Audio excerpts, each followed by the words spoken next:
Ramya in red on red carpet असं जरा उद्या जरी अशी परिस्थिती आली की बाबा नाही आता काव्या वगैरे त्याच्या आयुष्यात, तरी तो माझ्यावर का लग्न करेल? लग्न जरी केलं तरी प्रेम नसेल ना, कारण विश्वास नाहीये. गैरसमज आहे, काही सुधारत वगैरे नाहीये.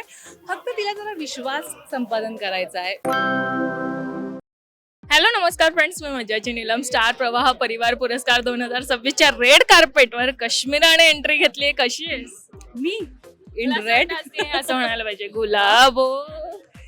हा चालेल. Yes. कोणाला लुकचं क्रेडिट असणार आहे का स्वतः डिझाईन केलंय? डिझाईन मीच केलाय आणि माझी मैत्रीण जी नेहमी मला वेगवेगळे लुकचे ड्रेसेस प्रोव्हाइड करते, पनाश, तिच्याकडून घेतलाय. पण लुक साधारण मीच डिझाईन केलाय. म्हणजे माझं असं की Ramya in red on red carpet असं जरा पण मला सांग, ही रम्या सुधारते कशी? म्हणजे हे आम्हाला बघवत नाहीये. गैरसमज आहे, काही सुधारत वगैरे नाहीये. फक्त तिला जरा विश्वास संपादन करायचा आहे पारचा वगैरे. कारण कसं आहे, बेसिकली ॲज अ रम्या आत्तापर्यंत जे काही कांड केलेले आहेत आईनी, खरं तर मी काही केलं नाही, सगळं आईवर ढकलून रिकामी आहे. तर आईनी जे काही केलंय त्याच्यामुळे पारचा माझ्यावरचा विश्वासच उडालाय.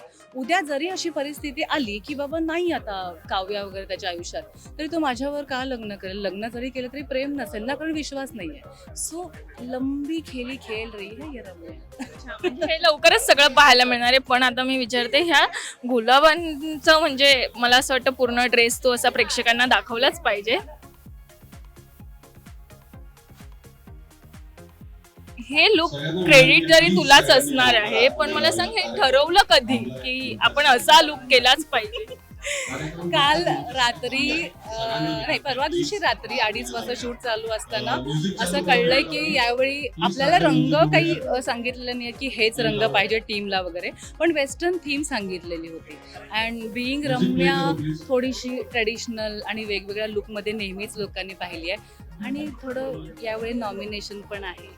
सो म्हटलं जरा छान तयार व्हावं, म्हणून रात्री बसून ठरवलं.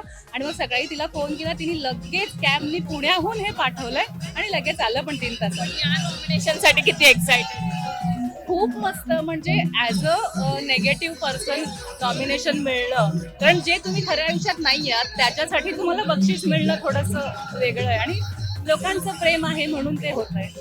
आम्ही खूप एक्साइटेड आहोत आणि मला असं वाटतं अवॉर्ड तुलाच मिळणार आहे. So thank you so much. Thank you. Marathi मनोरंजन सृष्टीमधील मालिका, चित्रपट, नाटक तसेच कलाकारांबद्दलच्या नवीन अपडेट्स जाणून घेण्यासाठी नक्की सबस्क्राईब करा इट्स मज्जा मराठी या आपल्या नवीन यूट्यूब चॅनलला.